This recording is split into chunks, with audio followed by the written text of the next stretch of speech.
हे friends, आप सोच रहे होंगे कि प्रोडक्टिविटी जाने की उत्पादन क्षमता आखिर होती क्या है। प्रोडक्टिविटी का सीधा मतलब है कि आप अपनी लाइफ में जो कोई भी काम कर रहे हो उसका कितना और कैसा फल आपको मिल रहा है। चलिए एक एग्जांपल लेते हैं। मान लीजिए कि दो स्टूडेंट्स हैं, मिस्टर ए और मिस्टर बी।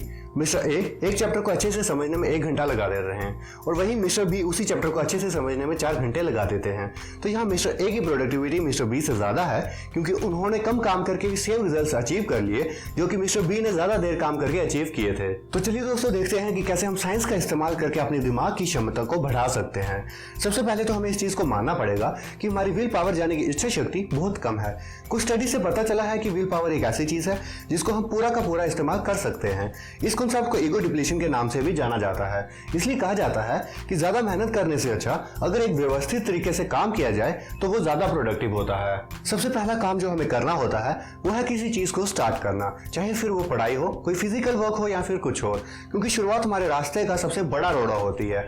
किसी भी काम को स्टार्ट करने से पहले हमारा ब्रेन उस काम के सबसे मुश्किल हिस्सों को खोज निकालता है और फिर हमें छोटे छोटे आसान से काम करने के लिए प्रोत्साहित करता है। ये ऐसे काम होते हैं जिनमें ज्यादा दिमाग लगाने की जरूरत नहीं होती, इसीलिए तो स्टूडेंट्स हमेशा टफ चैप्टर्स लास्ट के लिए छोड़ देते हैं। लेकिन हमारे दिमाग का एक हिस्सा ऐसा भी है जो हमें किसी कार्य को पूरा करने के लिए विवश करता है। इस चीज को ज़ायगार्निक इफेक्ट भी कहते हैं। ज़ायगार्निक इफेक्ट की वजह से अगर हम कोई काम अधूरा छोड़ देते हैं तो हम डिस्कम्फर्ट यानी कि असहज महसूस करते हैं। काफी सारे लोग टाइम मैनेजमेंट करने की कोशिश करते हैं, एक टाइम टेबल बना लेते हैं कि इस टाइम पे वो ये चीज करेंगे, लेकिन कितने ही लोग उस टाइम टेबल को फॉलो कर पाते हैं और कितने ही लोग उस टाइम का सही से इस्तेमाल कर पाते हैं, उनकी संख्या बहुत ही कम है। जब हम दुनिया के सक्सेसफुल लोगों को देखते हैं तब हम पाते हैं कि वो लोग 24 घंटे काम नहीं कर रहे होते, लेकिन जब वो कोई काम करते हैं तो उसमें जी जान लगा देते हैं। ऐसा इसलिए क्योंकि वो ज्यादा वक्त सबसे मुश्किल काम पे फोकस करते हैं और अपनी एनर्जी को एक व्यवस्थित तरीके से उन चीजों पे लगा देते हैं। पूरे दिन कोशिश करके अपनी एनर्जी वेस्ट करने के बजाय वो लोग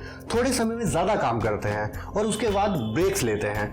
ऐसा करके वो अपनी इच्छा शक्ति पे भरोसा नहीं कर रहे, बल्कि वो इसे अपनी आदत और अनुशासन में ढाल लेते हैं। स्टडी से पता चला है कि पूरे दिन काम करने के बजाय अगर हम शॉर्ट इंटरवल्स में काम करें और बीच बीच में ब्रेक्स भी लेते रहें, इससे हमारी प्रोडक्टिविटी काफी बढ़ जाती है। लेकिन हमारे लिए तो थोड़ा थोड़ा करके काम करना भी मुश्किल हो जाता है और स्टूडेंट्स के केस में ये प्रॉब्लम और भी ज्यादा बड़ी लगने लगती है। इसके लिए जरूरी है कि अगर आपने कोई टाइम टेबल बनाया हुआ है तो उसके साथ अपने आप को एक डेडलाइन भी दें कि आपने इस टाइम तक ये काम पूरा करना ही है। ऐसा करके आप अपने गोल को टाइम पे अचीव कर पाएंगे। इसके साथ ही आप एक चार्ट भी बना लें जिसमें कि आप अपनी प्रोग्रेस को मार्क करें। एक कॉलम में लिखें कि आपने एक एक्टिविटी को करने में कितना टाइम लिया और दूसरे में लिखें कि आपने उस टाइम में कितना काम किया। आपने देखा होगा कि जो बॉडी बिल्डर्स लोग होते हैं वो अपनी कैलोरी इनटेक नोट करते हैं कि उन्होंने दिन भर में कितना और क्या क्या खाया। ऐसा करके वो अपनी गलतियों का सही से अनुमान लगा सकते हैं। सेम उसी तरह अगर आप भी कोई ऐसा चार्ट बनाते हैं तो आपको भी पता चल जाएगा कि आपने पूरे दिन भर में कितना काम किया। इससे आप धोखा नहीं खाएंगे और नेक्स्ट डे आपको बेटर करने की इंस्पिरेशन मिलेगी। सबसे इंपॉर्टेंट चीज है कि आप एक टाइम पे एक से ज्यादा काम करना बंद करें। कुछ लोगों को लगता है कि ऐसा करके वो कुछ ज्यादा अचीव कर लेंगे, लेकिन स्टडी से पता चला है कि ऐसा करके होता बिल्कुल उल्टा है। हमारी प्रोडक्टिविटी कम हो जाती है। मल्टीटास्किंग से बचने के लिए आप पिछले दिन एक लिस्ट बना लें कि आपको नेक्स्ट डे क्या क्या काम करने हैं और अगले दिन उनको एक एक करके खत्म करते जाएं। ऐसा करके आप अपनी प्रोग्रेस को अच्छे से ट्रैक कर पाएंगे और देख पाएंगे कि आपने अपने गोल अचीव किए भी हैं कि नहीं। जब आप ऐसा करेंगे तो आपके प्रोडक्टिविटी लेवल्स काफी हद तक बढ़ जाएंगे। दोस्तों ये वीडियो देखने के लिए बहुत बहुत शुक्रिया। इस तरह की और भी अमेजिंग इंफॉर्मेशनल वीडियोस देखने के लिए आप हमारे चैनल को सब्सक्राइब जरूर कर लें और हाँ, इस वीडियो को लाइक और शेयर करना मत भूलिएगा।